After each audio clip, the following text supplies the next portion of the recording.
hand the gavel to Nancy Pelosi and apply her San Francisco values. This Congress is characterized by San Francisco values and pushed by Nancy Pelosi, the San Francisco values. Nancy Pelosi is a committed secular progressive who embraces San Francisco values. The mayor is a very far-left guy, Mr. San Francisco values.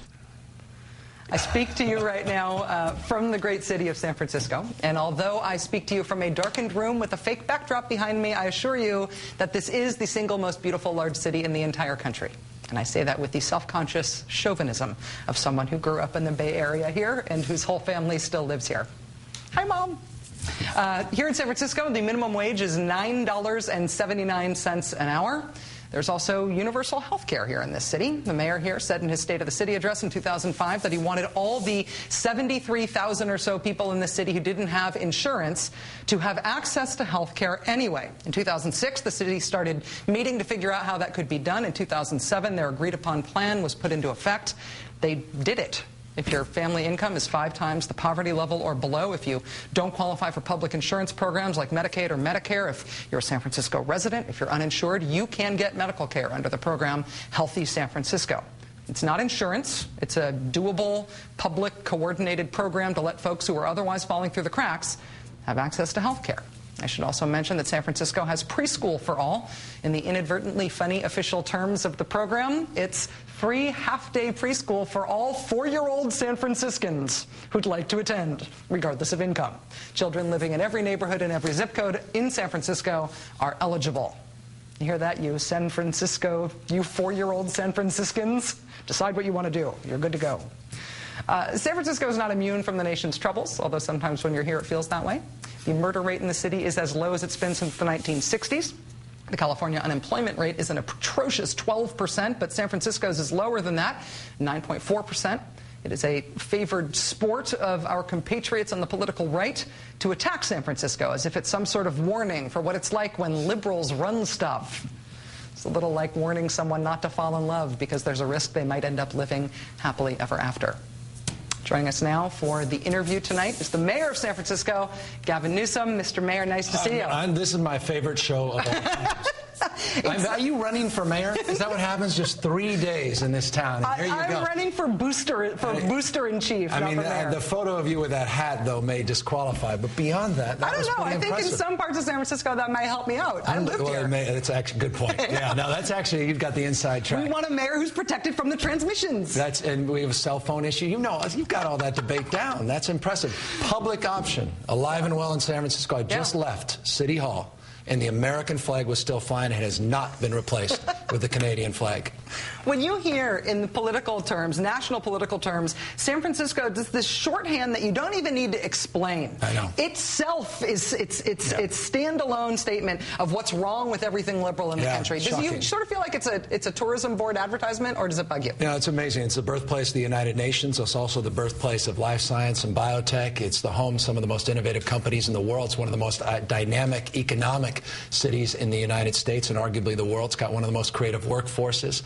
It's a city of dreamers and doers, of entrepreneurs, of innovators, a city that at its best is always on the leading and cutting edge of new ideas. You mentioned a number of them. Universal health care, universal preschool. We also have universal after school, highest performing urban school district in the state of California. We've seen 7 years in a row of improved test scores. Comprehensive arts education, every child, every classroom, K through 12, the city funds it. We even put salad bars into our public schools to start focusing now on what we all should be focusing on the healthcare debate, and that's wellness and prevention, and focusing on reducing costs by getting smart about that kind of investment. This is a city that has paid sick leave ordinance. Well, they said that would devastate the economic framework of the city. It did quite the contrary. This is a city with a local earned income tax credit to allow working families to keep more of what they earn, and our bond rating is among the highest of any big city in the state of California in the nation. We have a rainy day reserve. We have 2-year budget cycles. We have 10-year capital plans, fiscal policies, and efficiency plans that we'll put up against most cities. We're not immune to macroeconomic challenges. We've got a big budget deficit this year, but we're also fiscally prudent city at the same time being socially progressive. Well, in addition to having all of those things, the city also has term limits. Yes. And so even if you wanted to... The future ex-mayor sitting with you. That's right. Yes. Well, but you've got a couple of years left, right? You would be termed out in January of 2011. If you could run again Would you if there weren't term limits? I think 2 years is plenty. Then again, my friend Mayor Bloomberg had a different point of view. Of course, he has a different balance sheet, right. So a different paradigm. But no, it's a tough town. This is a town, as I say, doesn't like to dislike its mayors. It loves to hate its mayors. It's a town, most mayors are one-term mayors, the last 2 out of 3. Somehow I survived re-election. I think the city's ready to look for new leadership, though I am pretty passionate about this job. It's an extraordinary gift. We're a city and a county, so you can do a lot of things that other city mayors can't do because of the county functions. And I'm able to take risks. I'm able to try new things. We're able to advance issues around civil rights and human rights. And we're able to get out front, obviously, on marriage equality. We're able to take some risks on immigration policy, obviously on healthcare policy and education. And I'll tell you what, there's not a city in this country, I mean this, that's doing more on the environment. Maybe Portland, Oregon, and I mean that with sincerity, but no other city that's been more aggressive on environmental stewardship. And we're bringing people together. We're not dividing folks as we equate a new strategy, a new paradigm of sustainability. Well, you have filed the paperwork to run for lieutenant governor in this state. That doesn't mean that you have declared that you are running, but you have filed the paperwork, so you have the option.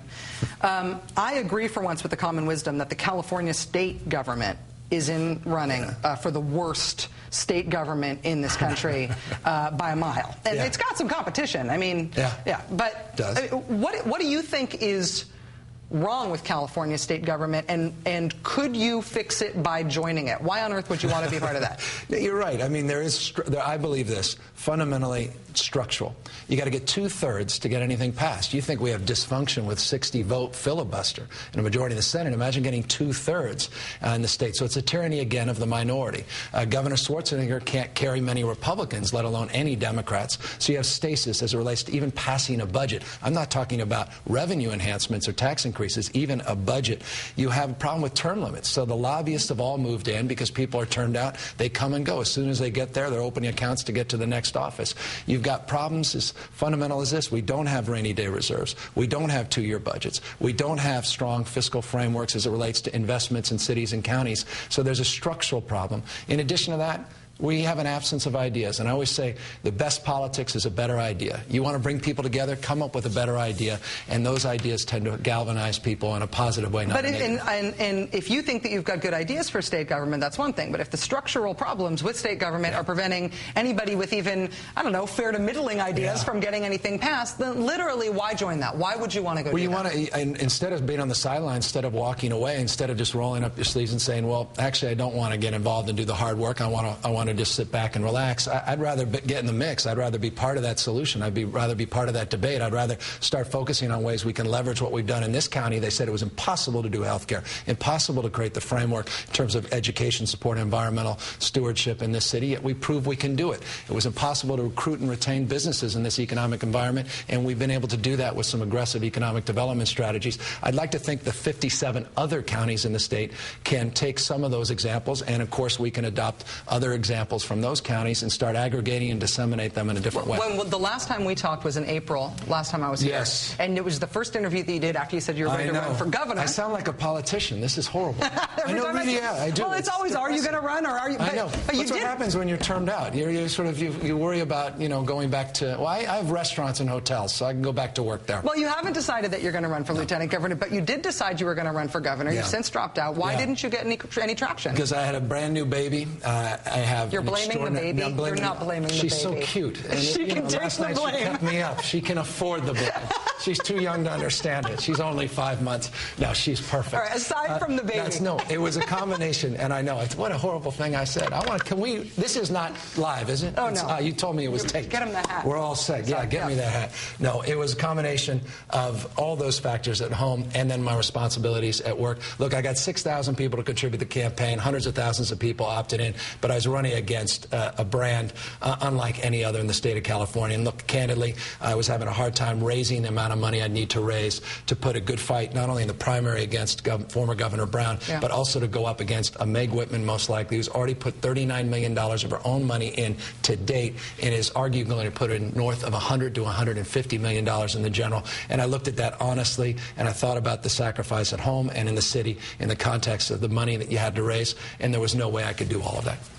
And Gavin Newsom, San Francisco, not yet decided on whether or not he's running for lieutenant governor. No, but it's good to see you come out more often. Sure. And I love it. And more of those introductions. Yeah, I know. I knew that it was going to sort of make you, it was going to make you squeamish because it was going to be so sappy. Yeah, but it it's is heartfelt. reasonably. Thank you. All right, nice to see you, Gavin. Good to see Thanks. you.